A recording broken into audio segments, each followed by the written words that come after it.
The FUD is real. So welcome to Crypto Maniac, and if this is your first correction, then congratulations, you have officially been initiated. So before we get started here, I just wanted to send out a special thank you to Steve G78 for my first $5 donation. It's nice to see the channel grow, even just a little bit. So if you would like to donate, there's some links in the description below, but even a nice comment, a like, or a share go a long way. And speaking of really nice comments, I also wanted to shout out a special thank you to Simon P and Subbo Beats for some great feedback along the way so far. So even for a little channel, it's nice to see it kind of grow very slowly, just getting started from absolutely nothing. So a little bit of story time. I just wanted to say, in light of today's event so far, and of course over a collection of the last few days, when I first got started in the crypto space, I got in at around the $370 mark per Bitcoin, and it started to go up, so I felt like a hero right away.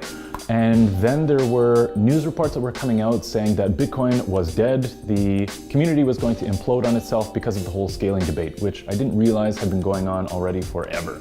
So it started to come back down again, and I sold just below where I bought it from. So I mean, I was really happy to only make a loss of about $30 or $40, so there was really no big loss there. The only problem was it continued to go down a little bit, but then it started to go up, and it had obviously survived. And the point being that I got to buy the exact same Bitcoin for about the $500 mark instead. So I didn't realize it at the time, but I would have been much better off just holding. And so I wanted to sort of pass on a little bit of that to you guys if you're a little bit newer in this space, some things that you can do to help your situation and navigate the storm, as it were. So earlier in the week, or maybe over the weekend, I did a video regarding perspective and thought that that was maybe even more relevant now than ever before. So as many of you have surely heard by now, you've woken up and seen all the red this morning. So breaking news right now, this is specifically from Cointelegraph, but it's everywhere of course. Breaking news is that Bitcoin exchange BTC China will be closing its doors by October, but specifically what they're going to be doing is closing down by September 30th at the end of the month, shutting down due to Chinese regulatory statements. So looking even all over Google just in the past hour, looks like the Wall Street Journal is at it again, spreading all kinds of FUD. Bitcoin losses worsen as Chinese exchange closes. On the New York Times, all over Quartz, and down here somewhere, of course, is Bloomberg with more of that, China and the whole North Korea thing, which I think we talked about a little bit last time. But in any event, last week, or maybe even over the weekend, I did a video regarding perspective, which I think is maybe even more relevant now than it possibly was even then. So without further ado, I wanted to dive into my top 10 tips to surviving the Bitcoin dip. So I didn't want to leave the most important thing to the very end. The whole suspense thing is fine, but I thought it was most important, and I wanted to kind of emphasize it right at the very beginning. So to me, this is the very most important thing for you to consider. And that is, number one, if you're not ready to accept huge dips, then you're also not ready for huge meteoric gains. Okay, so that crazy upside is really only made possible by the volatility that pushes things down in a huge screaming hurry. So if you're looking for something that is going to be low risk, specifically something that's going to have minimal downside risk, the trade-off is always going to be, it's going to be very conservative, and it's not likely to go up very far, very fast, with the motto that slow and steady wins the race. This has zero to do with Bitcoin. So I think that is really important to take a look at the big picture through that lens and accept that there's going to be a lot of volatility. The second thing to that, of course, is that there is a ton of development in this space. So the technology has not fundamentally changed, but there is a lot going on in the space. So I think that's really good to keep in mind. So number two, if you bought high, you're probably only going to accentuate your losses if you're selling around now. So those peaks are really tricky to catch when you think that you're going to sell everything. Conversely, those valleys are really difficult to call when you think that you're going to buy something, right? Don't think that you'll catch those peaks peaks or valleys when you're trying to, and what will probably result out of that is that you will find the valleys only when you're panic selling and find those peaks only when you are FOMO buying, okay? So that fear of missing out causes us to really buy high, and then we regret it when it starts to go down, and then we start to sell low, which is obviously the exact opposite of what we're trying to do. So in that sense, and I've said it before, that creates the 90% of traders that are going to be funding the 10% of traders who've been around for a while, have seen that, and are not afraid of these things. So depending on where you are, if you did buy high, you're probably okay to just sit tight and not worry about it. If you did scale out, and we'll talk about scaling out a little bit, then you are in good position to buy then some cheap Bitcoin or other assets that you've kind of had your eye on for a little while. Number 3. Consider anything or anyone who has become popular. There's a really interesting effect that happens as soon as something starts to hit, whether it's a blogger or a musician or any other kind of a famous person, thing, concept, whatever. What happens is, I think you know that you're onto something when you start to see the haters come, okay? And it's really interesting to also see the CEO of JP Morgan, Jamie Dimon, come out and really start to trash Bitcoin, which is a particularly strange thing given that JP Morgan is also part of the Enterprise Ethereum Alliance. So figure that out. But he should understand it a little bit better, but for whatever reason, just doesn't like it, is hating on it. We don't know what his motivation for doing that is, because if he just plain didn't like it, he could just not say anything about it. But that's a totally different story. Number 4, really important to keep in mind is that more money is flowing out of traditional markets, so like the stock market and mutual funds, bonds, and those kinds of traditional instruments, into the crypto market than ever before. It wasn't long ago that our market cap was pretty darn low, and we'll circle back to that as well, but also really important to keep in mind, okay? So this is a space that is growing dramatically, and you only have to look at the charts to see that to really understand. And number 5, decentralized exchanges. So decentralized exchanges are on their way. Part of the problem with Bitcoin is that it's supposed to be decentralized, and one of the problems with having everything on an exchange and having to interact on an exchange is that it kind of defeats the purpose, because all of those exchanges are centralized by virtue of what they are. So things like atomic swaps are also coming, where we'll be able to exchange assets across chains. So that is expected to actually be coming a little bit sooner than expected, but no concrete news on that. So that's one of those wait and see situations. But all of that to say that this will do a lot, I think, to take a little bit of power away from countries like China, where exchanges are under the control of that region. Number 6, we're about 30% off right now, down from $5,000 Bitcoin sometime last week. But as I talked about last time, or the time before, no, I'm not sure, I just happened to randomly choose this little blip right here, which I just called little blip, and it was around $1,142 or so. We can look at a more specific chart. So here we're looking for that little bump in the road in January. So there are major volume peaks right here. But if we kind of zoom into the situation here, over on the right, we see it was, approximately 1142. So that's pretty accurate. And it fell to about 770 or so, maybe slightly less than that. And just to put everything into perspective, that was about a 32-33% increase. But I wanted to just sort of say in perspective and zooming out to what we see over the entirety of what's happened since then. This looks very dramatic, of course, on this right side, and make no mistake, obviously it is. But the point being that once we get on the other side of what happens right now, we'll look back at this moment as probably also just another blip. And imagine we're into like a $10,000 Bitcoin, maybe it's a $20,000 Bitcoin, $50,000 Bitcoin. It really doesn't matter. The point being that the overall trend has only ever been upwards. So I mean, we're going to have these huge corrections if there are periods with these massive gains that happen so quickly. Also in that video, I said that I wasn't really sure what happened then, and I was like, it really doesn't matter. But just out of total curiosity for myself, I decided to go and look it up.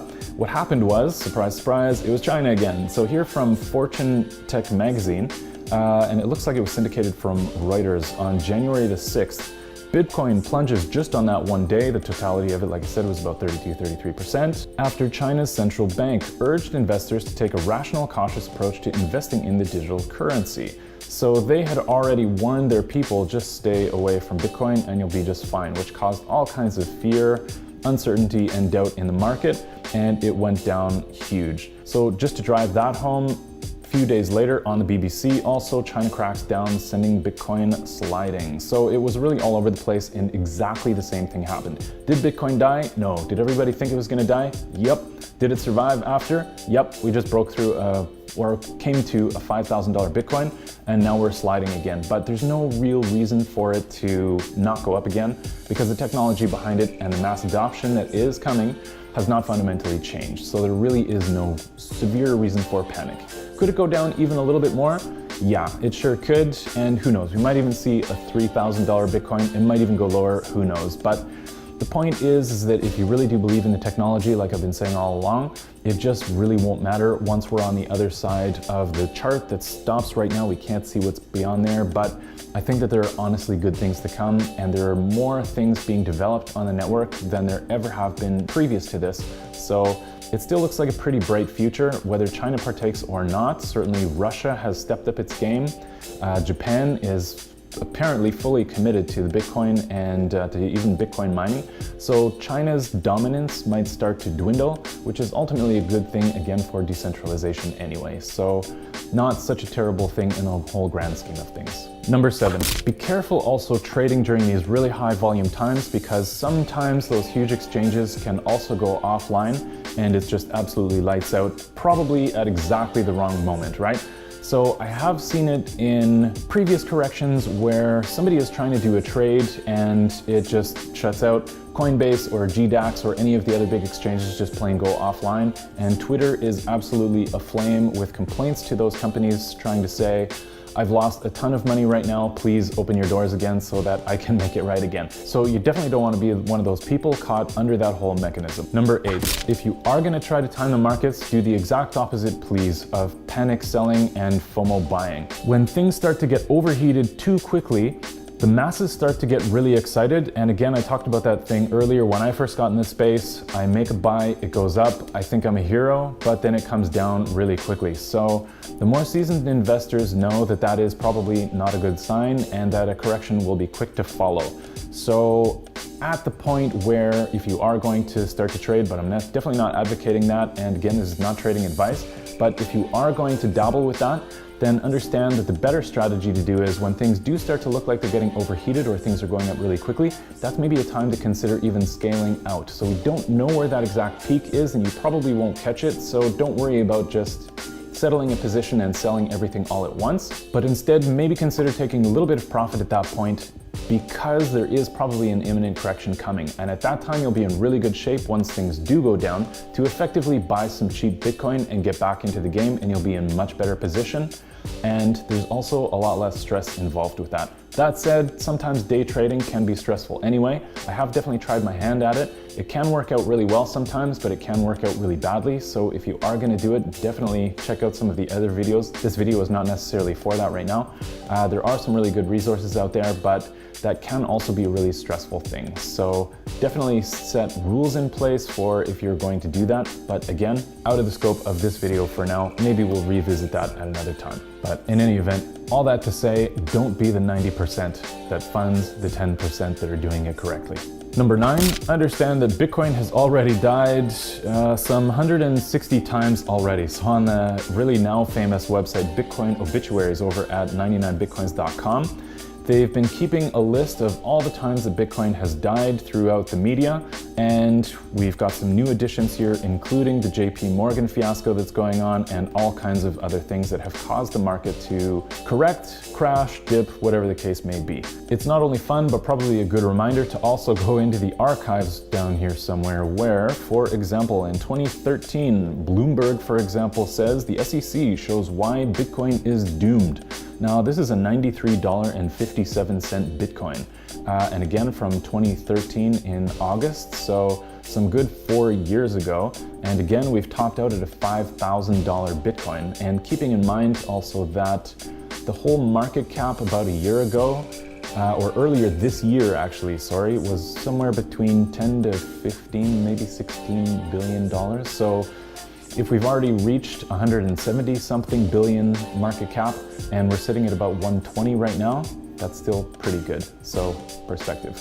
Which finally brings me to number 10, all about perspective. Of course, depends how we frame these things in our mind, but understand that we will see new highs, of course, but the perspective that I wanted to point out is around January throughout March and April, we were looking at about $1,000 Bitcoins. So again, if we're looking at things the way they are now, we have already experienced the $5,000 Bitcoin. So $5,000 down to $3,500 Bitcoin is not great, but from $1,000 Bitcoin up to a $3,500 Bitcoin, that is obviously spectacular. So it really depends on how you frame that in your own mind. But even if you didn't get in quite that early last January or whenever it was, keep in mind that just 2 months ago, today is September 14th, 2 months ago on July 14th, Bitcoin was $2,320. So all in all, not bad.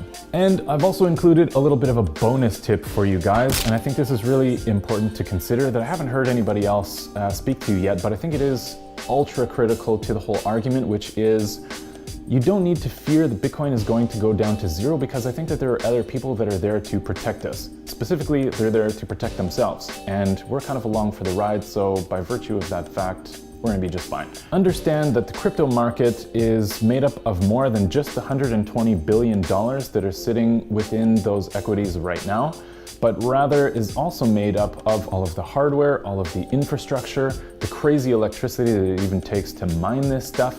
So those people are definitely not going to be in a hurry to just throw their arms up and say, oh well, that was a bit of a failed experiment, and walk away. And once in a while, I'm sure you guys have seen it as well, there are very casual trades in there where somebody is just buying $1 to $4 million in a single trade of Ethereum or Bitcoin or something else. So I don't think these people are going to give away that kind of money so easily. I don't know who it is that just casually has $1 million to throw at this sort of stuff, but it's not me. And I feel pretty good that they're out there, because I feel definitely much more protected. Take comfort in the fact that likely a lot of other people and big companies are more invested in it than you are, in terms of, again, infrastructure and all that sort of stuff. So they're not going to let go that easily, and Bitcoin is definitely not going to die today, certainly not tomorrow, and most likely not the day after that either. So not to worry too much, and thanks so much for sticking around. If you like what you see here, please do consider subscribing, liking, sharing, get involved in the comments below. Let me know also, do you like my living room or do you prefer my studio? So we can have that conversation as well. And again, there's some donation links below that let me know you care. So if you have any comments of your own, please do feel free to shout them out. Let me know your thoughts and what your position is going to be on the whole dip today, and we'll take it from there. Have a good day. Thanks for sticking around, and we'll see you next time. Bye-bye.